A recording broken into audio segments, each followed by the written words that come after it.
Hello and welcome to Raising Anchor, your podcast and source for all things Rhode Island FC. I'm your host, Matt Entrican, coming to you on this Thursday, November 6th. RIFC advances to the semis, moving past the Charleston Battery, winning in penalties after watching what was one of the most exciting 0-0 games of the season. Besides that, with all the cup sets across the league, has the path to the cup become wide open?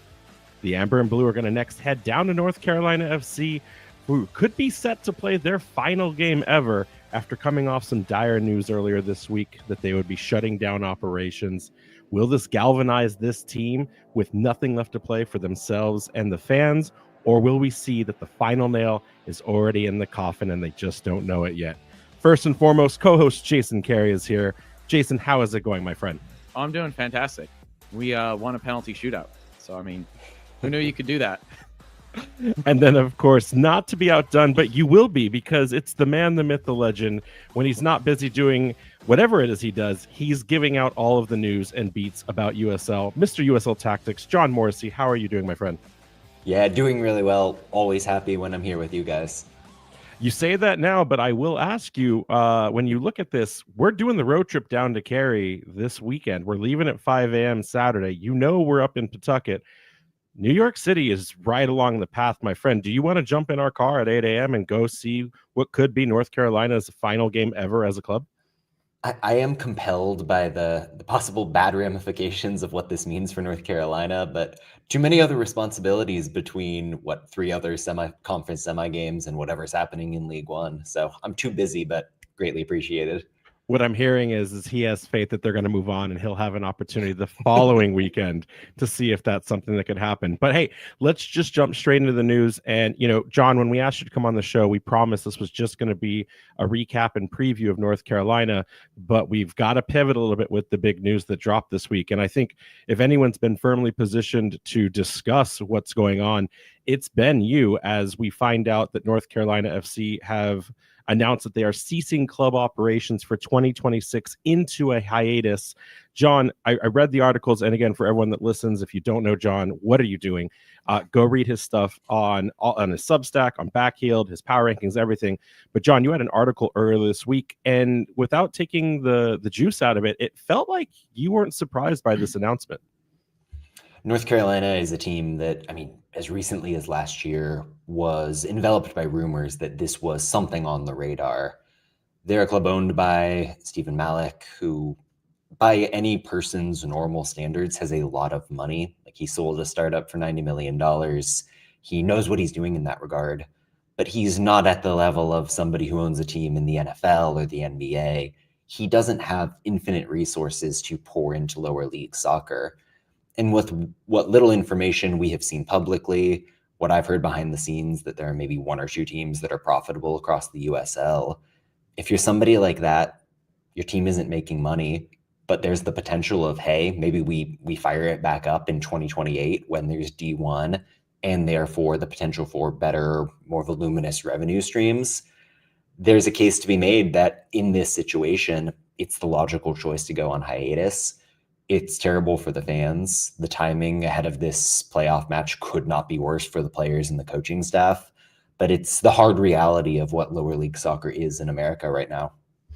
You mentioned in the next part of it, right? It gets weirder after they announce the ceasing of operations. They then say, hey, surprise, though, we want to join back up with the big boys in D1 when that starts to kick off. Feels like, in one sense, you can understand the devil's advocate of saying, okay, you're financially reorganizing, right? You're getting all your ducks in a row for the bigger play. But like John said a second ago, that's not great for fans. That's not great for players.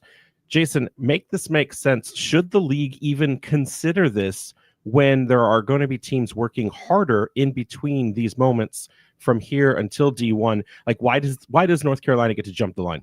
Yeah, I don't know. The league should have just ignored that statement from them and just kind of like, we'll circle back to that when we actually get to D1. I'm very excited about D1, but there's still a lot of mystery behind it.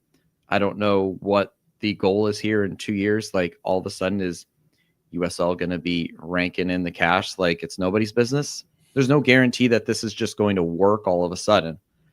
I think that you look at where they're at They're in a suburb about an hour from Richmond. I mean, it's a fairly large city, just shy of 500,000. There's a lot of I think research and type. So there is money there. If they could find a way to get a stadium, maybe. But can you do that in 2 years? But here's the thing, though, is Steve Malik, when he attempted this, he wanted to go MLS like the teams before him, Nashville, St. Louis, went for the bid, couldn't get an investment group around him. So the bid falls out, moves on to Charlotte. And now, this suburb of Raleigh in the Northern Carolina market, suddenly, okay, well, I guess we'll just continue the at the time, the Railhawks legacy, rebrand them and say, hey, this is what it's going to be. John, in that instance, then, when I look at this, is there a market for soccer? We're going down for the first time, but I look at your attendance tracker. North Carolina historically is bottom. I think they're third worst this year. I don't know what they had in terms of growth in prior seasons. Funny enough, they had more fans at our game than the playoff game they just had, which is wild. So make Raleigh make sense for me. I mean, I've seen the development academies. I've heard the buzz, but why is this failing? This is failing because the fans have just lost interest over time. This was a club that was near the top of the attendance tables back in the NASL days. We're seeing numbers that are about 40% of that peak level. The location is bad. You definitely are right to mention that Cary is a little bit far afield, and WakeMed itself as a complex isn't the best. They've done well with the academy and all of that sort of thing that can be a pipeline for younger fans to get interested, but that's never really connected into, okay, great, you played youth ball for NCFC, now you're going to be coming to a senior game. A lot of the attention on the marketing side has just gone to the North Carolina Courage as well. Malik knows that that's going to be more profitable for them in the end of USL, so why not put resources that way, market that team? And NCFC has just been the redheaded stepchild, off to the side a little bit, not in the spotlight. And yeah, sorry to be offensive with that one, but I'll ask this then. I look at the performance. Is this also a canary in the coal mine? Looking at North Carolina over the last 3 years since we've been attached to the league, they win USL 1, they self-promote, they make it into the playoffs, they make it into the playoffs again in a second continuous year within the championship. Is this something where we have to say, hey, you can't just assume even with performance, because we have seen attendance at our own Rhode Island FC games kind of wane in the mid-season where we were kind of going through the doldrums of trying to figure things out. Is performance not a 100% guarantee when we have these soccer stadiums not quite in that downtown urban metroplex? Performance helps. It is one piece out of many, because there are only so many fans that are really committed to watching winning USL soccer. A lot of people who want to go are just there to have a good time, have an outing with friends or family. North Carolina, yeah, they won. They were kind of fun to watch for the better part of last season, at least. I don't think they're doing enough on that other side of things. And you can point to markets like Phoenix, where they're down 20% this year. A lot of that has to do with a knowledgeable fan base being tired of the losing. I think with NCFC, it is more of the other stuff, just the experiential factor. So then as teams come online, like Brooklyn, Sporting Jacks, both starting with a women's team in the Super and then a championship team, Brett Johnson for Rhode Island has declared there will be a women's team here within the next 3 years. Is that something that we also need to take into consideration? It's you think sharing resources one place, it makes sense to build a brand, but then suddenly you've got 2 children that you have to show the same amount of attention to. When I talked to Jeff Garner, who's the president for the Pittsburgh Riverhounds, he noted that there's actually surprisingly little overlap between the fan bases, and particularly in that all-important season ticket holder pool. They, with the Pittsburgh Riveters team that they started in the W League, were basically looking at 2 completely different sets of people that were interested in the women's and the men's game. But having both is a tool to get people interested. It's cross-promotion, having more people be aware of that brand. So you think about Jacksonville, they sold 6,000-7,000 season tickets for the Super League this year. They have that groundwork. They will be marketing to those people saying, hey, you like this? Great, we're coming with a men's team next spring. Brooklyn, I think, is a little bit to the converse. They've not done a great job of becoming relevant locally. You want to see them out in the community more. They don't have that building block. But yeah, it can be a useful factor, and it's a little bit different when you're thinking about the NWSL and what's going on with North Carolina. But it's a piece of the puzzle for where the league is trying to go with these clubs. When we look at this decision, like, why now? Why not let fans enjoy kind of this run that we didn't know this was going to happen? Like, is this not also terrible for the players in the middle of a playoff run to say, oh yeah, your team's not going to exist next year? Yeah, the Loyal, they announced in August, I think, that they were going to be running down operations. This seems like very inconvenient timing across the board. The decision itself came later than anybody anticipated. Like, this is not how it's traditionally done. But I will say there were some snafus on the communication side, from what I understand. The club reached out to the Players Association to give them advanced warning, just as a courtesy, not realizing that the Players Association would then turn around and tell all of the players. So well, Connor Tobin's a railhawk. I mean, you can't tell the executive director that brought North Carolina up that. Yeah, no. So obviously the Players Association guy was like, well, they need to know. And the news leaks at that point before the team can actually tell the players on their own. Probably not a great situation. So in terms of the communication style, all of this was a sped up timeline that makes it look so much worse across the board. So then they were going to rug pull the fans and hopefully exit either with a cup or out of the playoffs, and then just try to do a Rio Grande Valley, in essence. Yeah. A Memphis was what I was going to say, but we're on the Memphis, same page. Right. Yeah. All right. Well, then last question on this. I listened to what you guys were saying on the USL show, again, looking at kind of how you were deep diving into the financials about club ownership. And you guys alluded to kind of some of the group being an old guard, like some of the earliest investors of creating championship teams back when they weren't quite where they are now. And it's a almost apples to orange comparison as new ownership groups are coming in, either multi-partnership groups or people with maybe a little bit larger purse strings. Should we expect to see more clubs fold in the next year or two? Or do you think this is kind of where the bleeding stops as we try to really get set for a stable pro-rel soccer pyramid by 2028? I think the hope is that this is kind of the last one of those old guard teams to drop out. We've seen it over really a decade-long process of weeding out those owners who aren't up to standard. And many of those old guard teams that are still around and thriving, you think about Louisville, you think about Phoenix, they've been willing to add more investment, bring people into the ownership group. So, and I mean, even some of the old guard, Richmond, Charlotte, they dropped down to League One, where the outlay was a little bit less, but meaningfully so in their financial case. We may see more of that, and it'll only become easier as pro-rel happens. I'm not naive enough to say we're not going to lose somebody out of nowhere next season. That's just how it goes in the USL. But I'm hoping we're getting away from that era, at least. Agreed. Great words. I will ask as a trivia question, because right now Rhode Island FC has something on the books capable of joining a very devastating list of what I'm now calling murder clubs, which are clubs that have knocked out teams for the last time, whether they knew it intentionally at the time or it was something that happened after the announcement of clubs folding. Gentlemen, I'm going to ask you both. You get one shot at this. Who do you think is the top murder team currently in the USL Championship for only championship clubs? I would guess Phoenix Rising, just because they're kind of the heel of the league.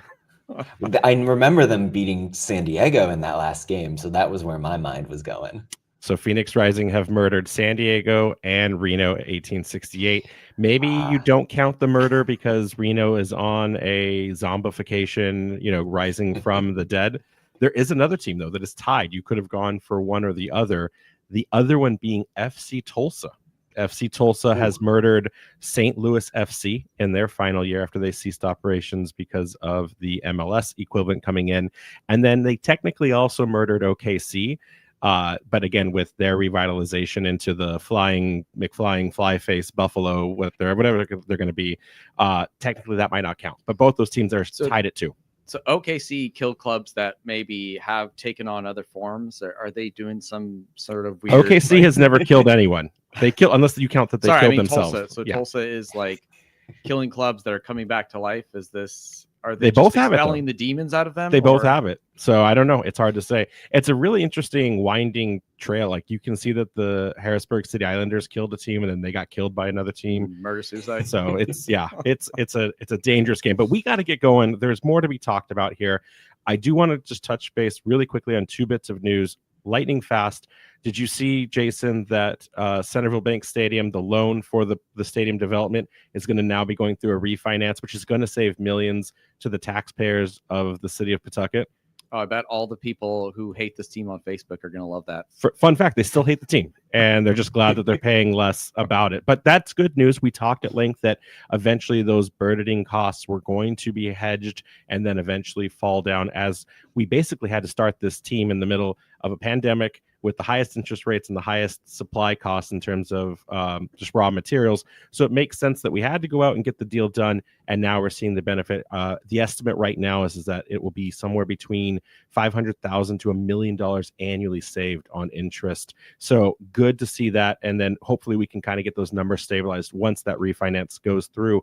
But the other piece of news that I want to talk about is, John, I know you listen to the show every week. I get it. We've been talking at length that we didn't really believe that Sporting Jacks and Brooklyn FC were going to come online this year, and they've proven us wrong. Both teams now announcing some of their technical staff, with Sporting Jacks now announcing Liam Fox as their new head coach. What I want to ask quickly of this group, because I'm sure you all are majorly invested in the Scottish football system, Fox is 18, 9, and 35 across his entire record as a manager, from semi-pro all the way up to stints as a caretaker with the Hearts. Is this the good get? Because with all 10 coaches, and I'm including Bob Lilly and Ryan Martin, who have yet to be announced because I just have a gut feeling that they will not be around, is this a good get when you can get an established USL championship coach? Jason, we'll start with you. I think they're just taking a gamble on something kind of new and exciting, kind of getting that European, like, lower tier where the quality is still technically better than what we're employing here, and hoping that maybe they can find some success with that. It's interesting in that Scottish managers have a recent track record of not really working out. Like, you point to Robbie Nielsen, which I think is fascinating. Clearly, Fox must have shown well in the interview. He's got some academy youth type experience in Scotland. That is a very competitive atmosphere, no matter what the track record might say. I'm willing to keep an open mind, even though I think having somebody who's got the familiarity with the USL is especially important in your expansion season. Like, building a roster, knowing what the grind is like in the United States, that's hard if you haven't done it before. Are we surprised that Miller went to Boise when there were all of these championship teams, including a brand new, never built Brooklyn FC and a brand new, never built Sporting Jacks, for him to tinker with? Like, is Athletic Boise did we all see that coming? Was that on our bingo boards? The thing with Boise is that the ambition is through the roof there. Like, they're going to come in with I think a 7,000 seat stadium that's almost sold out with season tickets. That's going to grow over the years. Miller himself is somebody who's from that part of the country and values being relatively close to home. So the fact that, 3-4 years from now, this team could be looking at a couple consecutive promotions possibly, and he gets to be the guy that leads it, that's probably attractive. But frankly, he should have an MLS job. He's incredible. The people at Real Salt Lake thought he was in line for real big things. So it's a coup for them. So what I'm hearing is Morrissey here has no faith in Sporting Jacks or Brooklyn FC on their merit side alone. And also, though, to your point, John, Nate Miller comes from a very, very highly ordained class of coaching, with one Cano Smith and another one being Wilfried Nancy. So they all got their coaching certifications and licenses together. So that is a excellent crop of human beings to be around, present company excluded, because we don't belong in that group whatsoever. Jason, any final thoughts before we move on to the actual recap and preview that everyone has been waiting 20 minutes to hear? No, let's get right into it. All right, well then let's do this. RIFC once again put their defensive prowess on display, putting to bed Charleston Battery for the second time in playoff history away at Patriots Point. A lot of confusion here going into this game, Jason. We thought that anything was possible. We believed we had done it before, but we also thought at the same time Charleston was too good, the attack was too high flying, and that we were going to be in for a spectacle, and we sure were entertained by that. The 0-0 notwithstanding, Charleston's attack was completely stifled. I think Kano made some of the best adjustments possible that you could ask for, whether it was to the man or to the tactic, and I think it paid dividends on the night. What did you see in the game? Yeah, we really kind of played out of our skin there a little bit. We've talked at length this season about like, who is this team? What are they? They've kind of been up and down, a little bit more up towards the end of the season. And like you said, Kano really kind of nailed everything, but I think a lot of it comes down to the players too. It's something about this team when they get backed into a corner, when it's do or die, they kind of give 110%. John, what did you see from the group? Because you've been waiting for something to happen in this organization, and it looks like it's finally kind of popping off. That's the best way to put it. Where, I mean, I came in, given the offseason, given what we saw at the end of last year, I really thought this team would be one of the big three in the league in the East. That didn't happen, but the defense lived up to that level. So I was waiting for the other shoe to drop of, okay, this turns into a good attack at some point. And it didn't really do that against Charleston, but it didn't matter because the defense was so dominant. And you have to point to those lineup decisions with Clay Holstad in the front line, Shapiro Thompson out wide, going with Zach Harivo next to Hugo in the pivot. Everything just worked. It gave them the speed and length up the middle to stop what Charleston tries to do.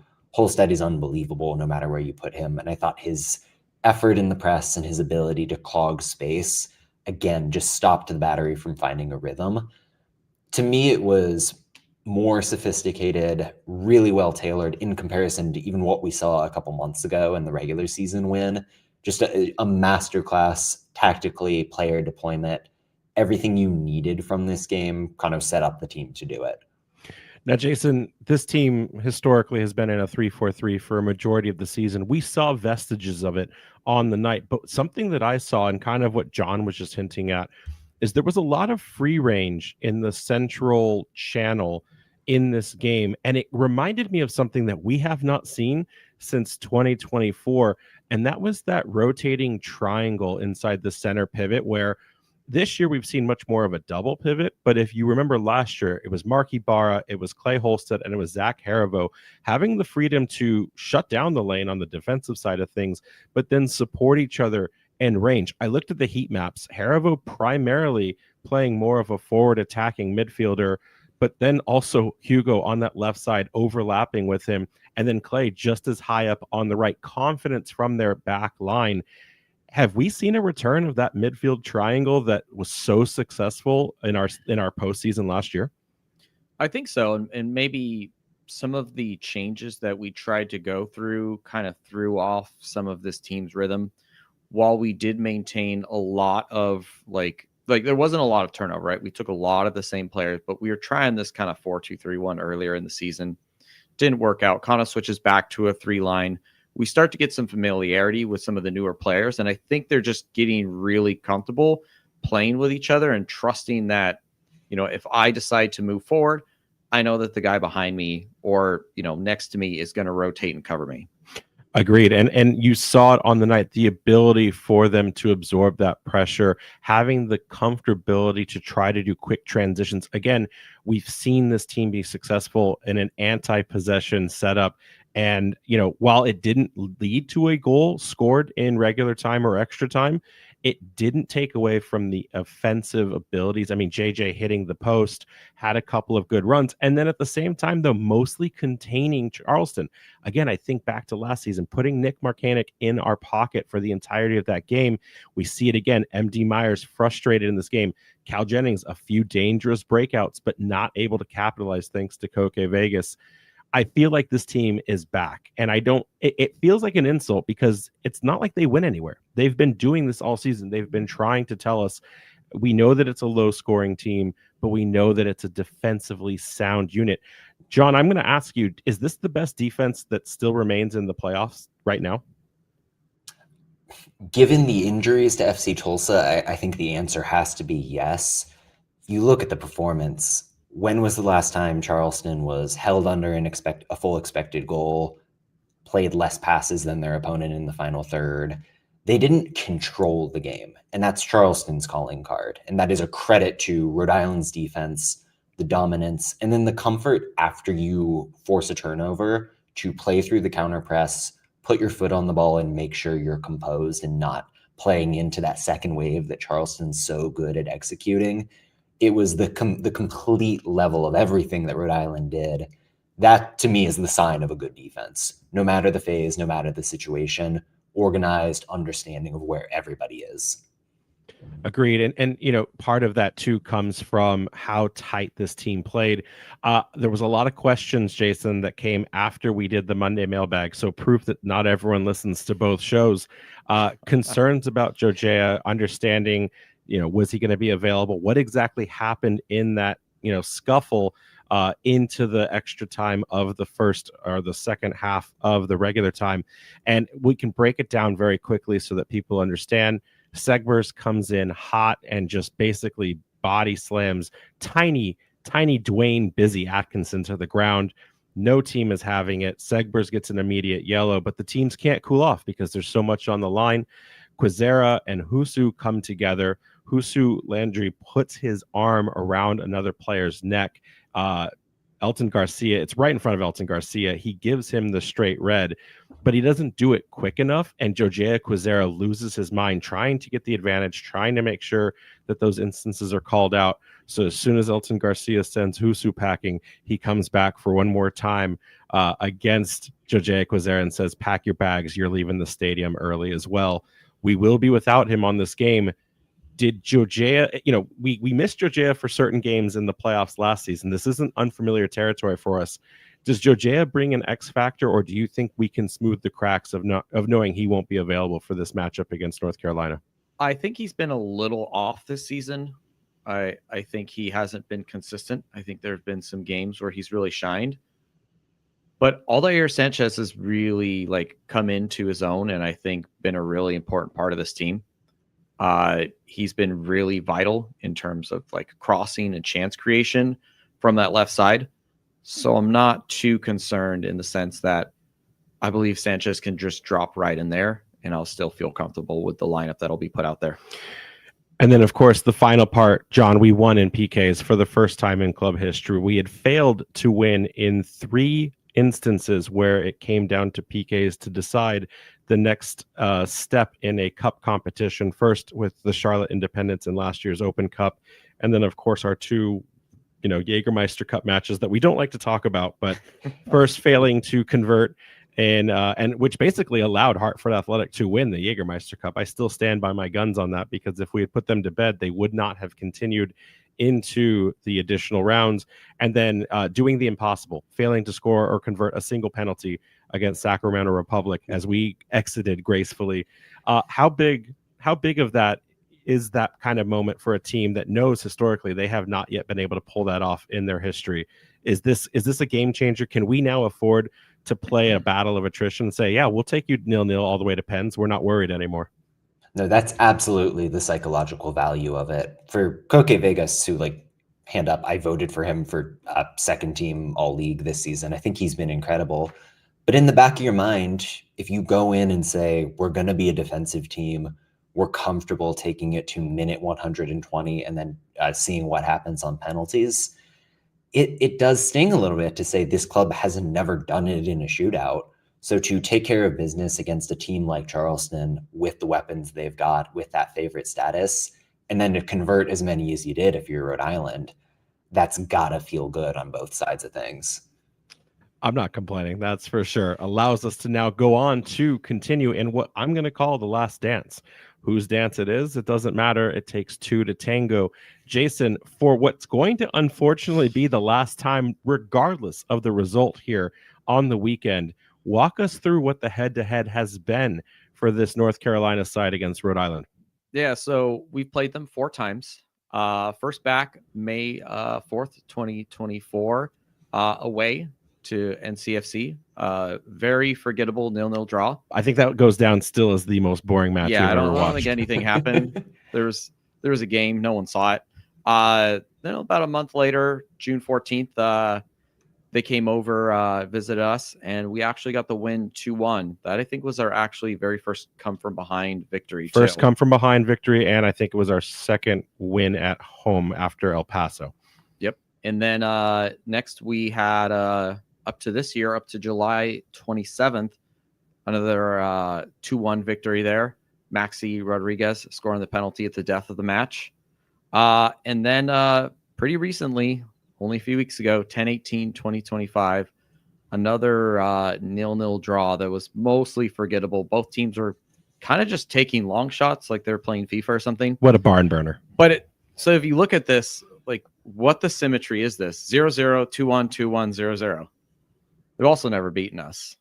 So this is very interesting. That's true. I mean, and I think that's the important caveat is while we have never been bested by North Carolina, we have also never scored a goal against North Carolina at Wake Med Park. So to me, that says this could be one of the highest talking points, especially considering I don't yet know if our offense is going to trigger and fire on all cylinders. But I want to ask John, I look back at this game. I think back to Charleston last year. Charleston was one of our final matches heading into the playoffs. Again, it was a result that didn't do much for us. It didn't teach us lessons, but we would see them again in the postseason. There's been a lot of games this year for Rhode Island FC specifically where we had back-to-backs. We had Hartford 2 times in a row. We had Pittsburgh 2 times in a row. I think now with Loudoun and North Carolina, they saw themselves back-to-back. What is the significance of these types of games as you've watched the league unfold? Do these serve as tune-up matches so that teams can okay, last week you got me on this, so I'm going to adjust? Or does it say, I got to blow the whole thing up because, especially now in elimination rounds, I can't afford to be taken advantage of, or I can't afford for that thing to happen again? What does that do to the mindset of the coaching? And what does that do to the mindset of the players when these games come this close to each other? Yeah, it often depends on the result of that precedent match. Like you look at the first round, Tulsa and Colorado Springs had played in the final weekend. Tulsa beats them 3-0 then, and the Switchbacks decide, okay, great, we are going to completely change our system because we know we aren't going to win anything playing our usual style. When it's something a little bit more even, like we saw, on the 18th of October between Carolina and Rhode Island, that was a pretty evenly played match and kind of a we are what we thought we were game where North Carolina gets some Olex Sanderson breaks. That's what you give up against that team. If you can avoid that, you look at the game tape, figure out what went wrong in those specific situations. That's all I would expect in terms of a tweak if we get anything. And North Carolina, they're in the midst of a transitional phase themselves.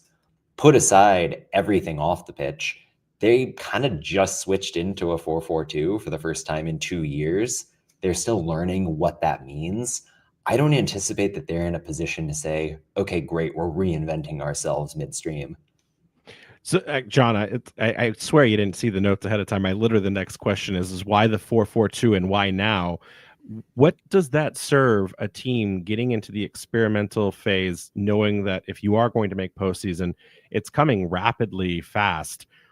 Like normally you tinker in the back half of the season, sure, but not with. It's worked for Pablo Ducal and Phoenix Rising. But Pablo Ducal has been trying to tinker all season. He has been figuring out things as a newly established coach with a very young squad. He has been, I would argue, tinkering a lot. And yes, it has paid off.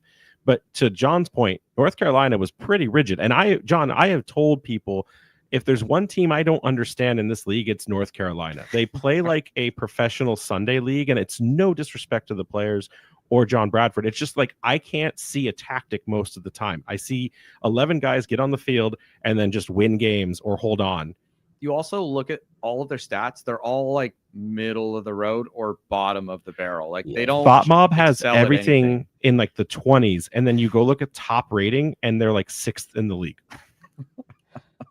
They had the third worst expected goal margin of any team. So the underlying numbers say that North Carolina is not good at soccer. And it's a little bit bizarre watching how they've changed year over year, because they were bright, tried to be on the front foot, pressing in 2024, and that all went away. It was passive, low block, maybe we're going to get something on the counter. And the decision to change shapes wasn't even form motivated. They've basically had, I think, 5 starting level wingbacks just go down with season-ending injuries this year. So they legitimately ran out of wide players and decided, okay, cool, we're going to play a very compact 4-4-2. That's really the only way we can get 11 decent players on the pitch without blowing it up. Well, I'm glad then they're in panic mode. That's fantastic. See, when you're a good team, you get all your injuries at the beginning of the season and then just hold on for dear life. Activate them again in August and see where you can land, 7th place in the Eastern Conference. It's perfect. John, can we get next year? Can we work together on getting an injury tracker so that at least, I don't even care if it's current to the day or the week. Can we just see at the end of the season who had the most injuries? Because I want to say it's Rhode Island, but then I hear a stat like that. It's like, well, maybe we didn't have the most injury. I'd love if we could get an injury report just so that we could always reflect back on how broken some of these teams get. There are a lot of more important issues coming up in the CBA, but I would say somebody needs to get the "we should report health things" clause in there, because that's all I care about. Well, I don't know why we don't, considering sports betting has worked its way into USL, because typically that's how you influence the odds. So anyways, we're not going to talk about sports betting tonight. Jason, what we are going to talk about is the ref assignment, because you know it and you love it. We got a bombshell to drop on Rhode Island FC fans.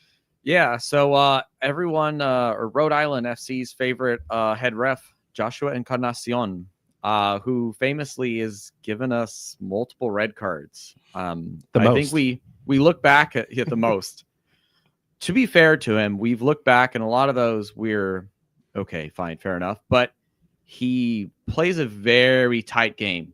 He likes to whistle. He doesn't like to let them kind of go out there and play. And being a kind of rough and tumble physical team doesn't work too well for us. Especially considering North Carolina plays the gentleman's version of soccer. Least amount of tackles, least amount of disciplinary. Yeah, it's so fantastic. And then just really quickly to get out the other ref assignments here, the 2 assistant refs, Rhett Hamill and Zeno Cho, and then 4th official, Benjamin Meyer.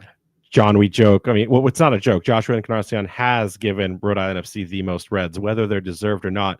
And he single-handedly destroyed Connor McGlynn's career, sending him down to USL 1 with Westchester. I'm serious. There's a scientific study that needs to be done on the spiral that happened after Encarnacion just got in McGlynn's head and sent him packing. That being said, we've seen refs play important moments in these playoff games. I know there was argument last week with Lou City against Detroit and saying that the ref got in the way of that match from playing. At this point in the championship, does it really come down to that? Because we're homers in the sense that we're going to hate on who we hate just for the laughs. I would be fine with Natalie Simon reffing every game. I wish she was, and she's reffing one of them. She'll probably ref the final. She's a very good ref. But do you take any stock? Do you when you're writing power rankings, when you're writing all of your articles, do you ever go, oh yeah, what are your opinions on the refs? To me, it's kind of, I like my referee to be invisible. If I feel like they are impeding the flow of the game, that's when you start to say, okay, this isn't great. And particularly in playoff time, when everybody's being a little bit more defensive, a little bit more physical, you have to let them play to a certain extent. I try to be kind and not target referees, because I feel like fan bases do that for me already. And that is such a difficult job. The amount of travel, it's thankless. So it does matter, but it's not something that I scrutinize too much. We had a fan suggest that the USL Pro needs to pay their refs 5 times as much, but then fire them 6 times as fast. And I don't hate that idea. High competence, high pay, but you fail and and you're out. But anyways, moving on. Let's talk quickly about injuries and availability.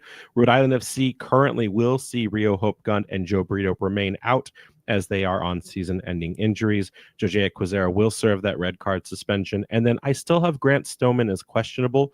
They moved up the practice and media event this week to a day I could not attend, so I could not get out there. Last week, we were told most of the players were good to go, but it seems like Grant Stoneman has a knock. He didn't travel, but also wasn't listed on the injury report, so it's just kind of he's in a weird limbo. But that's the thing. Grant Stoneman is a starter on this team, so if he's not available, because then you have the option of Stoneman starting and Nodarse playing a true right wing back, and then Amos can then play higher up in some capacity as an attacking midfielder. If Stoneman's not available, then it's got to be an injury. I think he's now missed the most games out of any active player in the roster across this year, and I think also last season as well. Feels like he has like chronic old man syndrome. There's something with one of his knees. He always talks about like needing an injection, or I don't know if it's like where you take it out or you put it in, but he's got old man knees, and hey, so do I. So it's totally fine. John, I want to get back to you for a second. You mentioned something. I don't have this knowledge, so perhaps you can share. I only know of Rafa Metzingen and Colin Martin out with season-ending injuries. Who else now may not be available for selection? Because I'm looking at their starting 11 from last week in this 4-4-2, and there's some names that I expected to see there that aren't there. Yeah, I'm trying to think. Jelani Forbes, who they were really excited about coming on loan from Charlotte, is out. Reigning all USL player Ezra Armstrong has just quietly missed the entire season, and I think that subtly wrecked a lot of what North Carolina was trying to do. Gosh, I'm trying to think off the dome. There's another winger. Is it Cervania? Yeah, Jaden Cervania, who played wingback Puerto Rican international. Adam Luckhurst, a rookie striker, is out. Somebody in the Colin Martin in the midfield, who you may remember from San Diego if you're a longer-term fan, a very good and intelligent player who would be great in this matchup. Sayonara. So what does that say? I mean, you said it a second ago that it's forced this 4-4-2. When you have these types of injuries, have you seen players step up to fill the void, or has North Carolina just been kind of riding their meteoric, historic start to the season, and it's just kind of been a dwindling progression since? I think it's easy to overlook the fact that Finn Sundstrom has been so good. He's 17, 18 years old now. Nobody expected him to be a contributor this season. Probably because of that haircut. But the kid came out of the academy as a midfielder. North Carolina decides, great, he's a center back this season. And he did that for 25, 30 games. Now he's playing fullback and he's not missing a beat. His arrival has been huge. They decided to start rookie winger Ahmad Alcock over the weekend against Loudoun. And for me, he was maybe the player of the game in what he gave them with defensive effort, but also spark and transition. These are younger guys you didn't see coming, and they've ended up being huge. So then let's talk about these formations. Guaranteed to be wrong, because Lord knows what Kano will do to play chess to get around this Bradford side here, as he's still not seen a goal for Rhode Island FC away. Jason, who do we think will be the starting 11 here? Yeah, like you said, guaranteed to be wrong. He's got to keep John guessing. Koke Vegas and Neto, easy enough there. Back three, we're looking at Frank Nodarse, Karif Yao, and Hamidi Diop, with a midfield four there, kind of AST, Clay Holstad, Hugo Bacharach, on Aldair Sanchez, we think is going to fill in for Quizera. Could you see Dwayne Atkinson step up and go offensive at the beginning? Because it seems like North Carolina likes to get the attack going early. Is this a weather the storm and bring him in later? And no, Sanchez is set I think for that, yeah? Sanchez is shown to be like one of Kano's guys in a sense of he trusts to start him. We haven't seen enough from Busy, I think, yet to get that like full game. I think Kano sees him as like a late weapon, right? To come on and he's a kind Mark of Doyle. Harass tired legs because of his speed. And then, two kind of more midfield with potentially forwards there, Noah Fuson and Zach Caravo, with JJ Williams up top as kind of like that lone striker there. John, is anything sound off on that? I mean, the formation, it's still very much, again, a 3-4-3 with that midfield triangle. Is there anything to expect that Kano is going to change or rapidly detour from this starting 11? No, I think he's going to stick to his guns. I think there's a confidence in this approach to say we're going to play our game and we can take it to them. Agreed. And then on the NCFC side of things, Oliver, it's again the 4-4-2 newly appointed Oliver Summel in net with Patrick Burner, Bryce Washington, Connor Donovan, and newcomer Finn Sundstrom on that left side. In the midfield here, Thomas Roberts out on the right wing with Raheem Somersall, Mikey Maldonado. Dude, the dude's got a cannon, Jason. He can. I think him and Clay after the game need to have a throw off and just see who can throw the ball farther into the pitch. And then, like John had just said a second ago, I assume Ahmad El-Kak will come back in for another round, having seen recent success against Loudoun. The front two are the scary ones here, Pedro Dolabella and then Alex Anderson Jr. Anderson, for his part, was a machine. And I rewatched that Loudoun game twice. Anderson should have had 3 goals, 2 dangerous looks, and then some selflessness passing off to other players like I also Raheem. don't understand how Loudoun didn't score too, though. Oh, on the open net when Oliver came. Oh, yeah, that was bad. That was bad. John, looking at this lineup, is there anyone that we would expect maybe, like, does Servania get a look back at starting? I saw he was on the bench available, but he didn't even get substituted in. Is there an opportunity for players that maybe John Bradford has as a secret weapon here to upset Kano's vision on the night? Yeah, Louis Perez coming in for Ahmad El-Kak would maybe be the thing that I'm eyeing. Perez has played a little bit of forward, played a little bit of winger. They've used him as an emergency center mid. Very strong on the ball and technical in a way that I think could help them out. It depends on what they want to do. If it's a lot of low block and a lot of transition, El-Kak makes more sense. If they decide they're trying to be more possessive, I would lean Perez. So then let's talk about the low block, because I look at these two teams, and again, there's this penchant for them to set up defensively against each other and try to find probing clinical finishes. I think about these defenses, and like I've already said my piece about how I think Rhode Island's is the best right now, but Rhode Island is on the road, but also we do well on the road in playoffs to a certain extent. Which one of these teams is the one that's going to be braver on the night? Which one of these teams is going to look for goal versus trying to play it cagey and wait for the perfect opportunity? John, we'll start with you. I mean, last week North Carolina held 28% of possession. Like if they get a goal, it will be against the run of play, and then they will park the bus like their lives depend on it. I think Rhode Island is more confident in their ability to be the boss within the context of the match. They're not going to be afraid of that low block from North Carolina. And let's be real.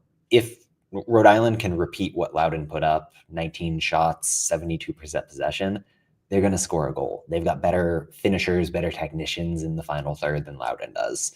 So that's the way I lean. But frankly, I think it might be a defensive battle anyway.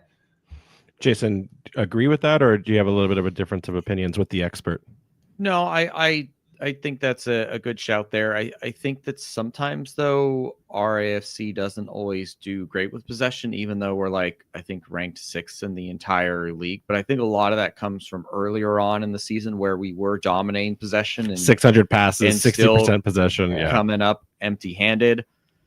The thing that maybe I would think to lean more towards John's point of view there is that they NCFC, very low possession stats. They also don't tackle and they don't foul. It's like they'll sit in their low block and they basically just occupy space, and they're very rigid in their structure. So in that regards, I think that'll give us the opportunity to really take it to them, because they're not going to fight back. Okay. All right, that's fair. Then the next question is, I look at NCFC versus Rhode Island, and it seems like I won't say a tale of two halves, even though I just said it out loud, but it does seem like two game approaches where North Carolina, they try to kind of go at it early and see if they can get an opening goal, like you said, John, so that they can kind of do this defensive turtle, block after they've gone ahead. Thoughts here. I've said all season that as long as Rhode Island FC scores first, they normally close out games. They normally put games to bed. However, again, they're away and they can't afford to be scored on. So does that mean they play a little less bold, a little less brave? Is this a matter of, does it feel like the first team to score is going to win this match? I tend to think so. And if North Carolina has had a shortcoming this year, it's a real inability to break anybody down in the final third. The change in shape has only accentuated that. Once they're close to the goal, like they need a set piece and they need Maldonado to step up and take it if they have a chance of doing anything. So if you're Rhode Island and you get that first goal, you're going to be feeling pretty good. Jason, thoughts? I think that if, for instance, they score in the 6th minute like they did, against Loudoun, I think that would still give Rhode Island plenty of time to feel their way into the game. And I wouldn't necessarily write them off as not having the opportunity. Like John said, if Rhode Island FC is 72% possession and they're taking like 20 shots, like one of those is going to go in. RFC just have better finishers. So I think that would still give them an opportunity to maybe drag that into extra time and maybe even find a second goal. Then I want to ask, when we talk about goals, again, those 2-0 at WakeMed, are we in for another? Do we think this is going to be decided in PKs, or do we see an opportunity for the likes of Anderson and Williams to find a way to put one in the back of the net? I mean, you're talking 90, then you're talking 120. That's a lot of time to not find the net, especially with some of the desperateness going on for this game and the stakes involved. Jason, how does Williams not find the net here? I mean, it so far seems like the scriptwriters for the postseason of USL have chosen defense. We had 6 goals in the first round. So New Mexico is the only team to score multiple goals in a game. Yeah. So, I mean, is it more par for the course if we've got 4 more matches? So we got 3 goals between those. Yeah. So, did we get the lucky draw to be able to score in the goal? I don't know. Did we get the lucky draw to score? I like how you just said that. Puns within puns. So, I would not be surprised at all if this was a cagey match. As long as it is exciting, I'm okay with 0-0 draw. It's a plus 690 for 0.5. It's a plus 690 for 0.5 goals under. I'm just saying. I'm just throwing that stat out there for those interested. John, do you see the same, or do you see this game being blown wide open if one goal happens? Will we see 2.5, 3.5 goals? There's no scenario where this becomes a shootout. That's just not in the DNA. I could see a 2-1, and Rhode Island winning 2-1 kind of feels likely to me. But yeah, even if this becomes a game where somebody needs to score, it's not going to suddenly be like a 3-3, 4-4, guns out kind of thing. And I look at it too, to steal some of Jason's thunder. I look at the goals that have been scored this year. Rhode Island FC has seen some of its best success in braces or multiple goal scoring games against North Carolina. I mean, we only had a handful of games where we were able to find the net more than once. NCFC, only a third of their games where they'd scored multiple goals. We only had 7 on our side. I look at it as I hope both of these teams are practicing their penalties. I don't know North Carolina's conversion rate. I wish I had done that work before we started the show. But right now, I'm going to assume that it's poorer than Rhode Island's and just carry that lightning into this Saturday's match. Want to ask the final question. It's the elephant in the room. Rhode Island FC going down to Cary, potentially to bury a brother in arms. We have seen historically teams, when they know that this is coming, they fight for something. We've also seen teams when they feel like they have been put out to pasture too soon, it kind of falls apart. Sometimes they don't even make a playoff run in the history of the USL. John, start with you. Is North Carolina a wounded, dangerous animal with its back against the wall? Or is this a team that is going to be going through a lot of emotions, and maybe the sad pity party is going to start sooner than they want when the action kicks off this Saturday? I love the narrative around a team really banding together and making one last go of it. I think these guys are more concerned about the fact that they don't have a job next season, and that's got to weigh heavily. To me, it feels like it's going to be a drag on North Carolina, their ability to execute, more than any sort of boost. Do you see it as an audition tape where they have to make sure that they try to look their best, which then means like don't play the risky pass that's going to look terrible in my final game as coaches start to scout me, or even for a 25-day contract. Check your FOTMOB rating at halftime to see what you need to Could that happen? Because as you said, like their interviews kind of start now. Obviously, some players that are not in contract may have already had these conversations starting since as early as August. But for the players that thought they were playing for this squad next year, does it change how they play selfishly for themselves and not for the? Obviously, they're going to play for the team. I don't want to go like that route, but you also have to think like, I got to look as best as possible in this game. Let me get a 99% accuracy and pass the ball backwards 17 extra times. Could we see this happen? I think the reality, and the players are aware of how the scouting cycle works, how roster building works. Anybody who is interested in them already knows about them. And whatever happens in this one-off playoff game probably isn't going to be deterministic in that way. If anything, they're going to maybe take more risks that we didn't see in a lot of these very low event matches from North Carolina this year. Like if it turns them into the team that's just going for it and attacking, that would be fun at a bare minimum. So it could become a shootout. Yeah. Well, not to say that they would actually succeed at breaking Rhode Island down. I think that's a different question. But if they're just going reckless, I'm happy as a viewer. Yeah, that's because you're a unobjective, unbiased, conscientious observer. So, Jason, same question to you. Is North Carolina now the most dangerous opponent because they literally have nothing to play for but their lives? I think they would actually be more dangerous if they had a longer runway. I think with such a short notice, it maybe is a bit of a gut punch, and they still won't have as much time to process the emotion. They'll be kind of confused in the sense of, where do I go from here? Do I have a job next year? Do I feel confident enough that I can land on one of these other teams? Like there's probably too much there to process.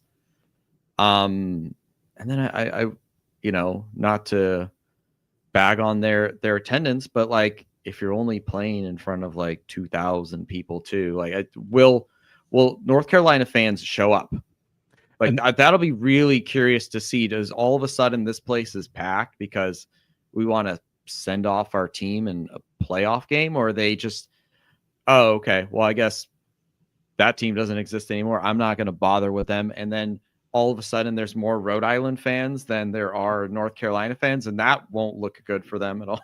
Before this announcement, I could have guaranteed that there was going to be more Rhode Island FC fans at this game.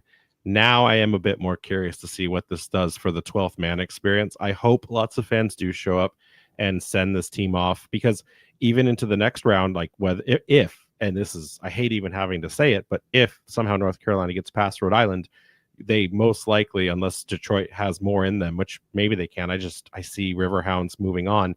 The game will run then through Pittsburgh. So, it's anyone's guess.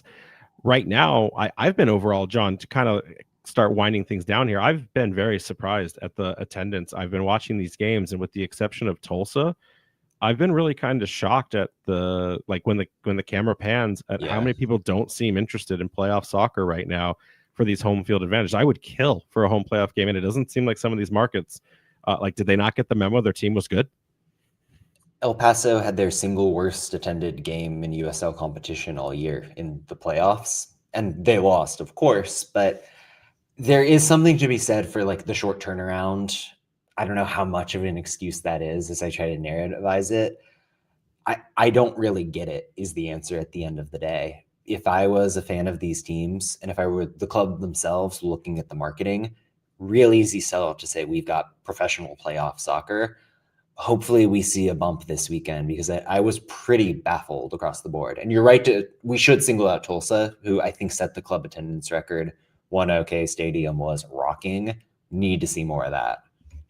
Yeah. Do these teams just need to like work on their marketing then and social media, and just like let people know, hey, we exist. We are professional soccer. We don't answer. We're not a feeder team. We made the playoffs. Like, come check us out. I think it goes back to John's earlier point. There's only a certain percentage that are the sickos that pay attention to the performance, pay attention to the comings and goings, and then are just diehard season ticket members. I think a lot of the space in between, and our own president, David Peart, has said that 80% of the grab out there are people looking for a casual experience to fill their weekend, or maybe get 4 to 5 games in a season as a part of the experience, but they're not necessarily invested fully or committed to the the inner workings and constant like the standings updates of what a soccer team offers. In our playoff run last year, they shut down bars because we were like breaking fire code because there's too many people. Right. And all of a sudden, people we had never seen before came out of nowhere and were like, "Oh, our team's good in the playoffs." Right, like, but we also why do we not see that? But we had 3,000 people at the Birmingham Jägermeister Cup game. Yeah, it's a Wednesday game that maybe wasn't advertised where people don't understand. But I think they don't like that's the they're education. not into Jaeger bombs. I think that's the American education. For now, I think that's where it lands. And I think it has to be a season-long and a years-long process of being in people's minds. So then when you get to the playoffs, you can say, hey, important soccer is here. And not to pick on El Paso further, but there's been a real sense of disinterest around that club for, 3-4 years at this point, where the results have gone downhill. The ownership very clearly is not putting the same resources into getting out there into the community. This is what happens when you lose out on all those other things. The big game comes and nobody's there to celebrate it. I mean, for all of the USL people that are listening, because clearly they're all here right now, if you want to figure that out and you know you're going to be in a playoff game, whether it's home or not, just say you're going to have a watch party at the stadium. It's so easy to start getting people that if you know you're going to be in, you're not battling for 7th place on decision day and you're in, just say, hey, like, no matter what happens, we want you here to watch the game and then go from there. And they don't think that far ahead. They wait till the minute the league has confirmed the time slot to announce it and like get ahead of that. Like, we could really have a playoff game. Get in front of that. Come join us. But that's a conversation for another day. John, it has been so much fun having you on. I want to end things with predictions. I feel like we've all kind of teased our thoughts as we've talked tonight in this very fun conversation. John, we'll start with you as the guest of honor. What do you see this game unfolding as? Yeah, I think that it will hinge on the ability to stop Alexanderson in North Carolina's counter. And I think Rhode Island is pretty well equipped to do so. There'll be a little bit more scoring this week because, hopefully things balance out and we actually get some goals, please. So I'm going 2-1 for Rhode Island. Jason? Also going 2-1 based upon the symmetry. So it's 0-0, 2-1, 2-1, 0-0, 2-1. So then when they come back in Division 1 and we play them, it'll be 2-1, and then our next game will be 0-0. So that's how that works. Okay. I mean, I'm glad you're a numbers guy. John, I agree with you. I do think that the breakdown for containing Olex is going to be huge. I look at this for Rhode Island's side, and I've seen this, and we didn't really talk about it, but I've noticed lately that Rhode Island has moved away from a constant press. It reminds me of what we saw earlier in the season with Sacramento Republic when they finally started figuring things out. Yeah. It's trigger press, right? It's finding moments, it's finding times, whether it's sequential and it's like for this 10 minutes we're going to do it, or just when they see opportunities. I've noticed that there's been a lot of success in this league lately for teams that introduce those kinds of press triggers.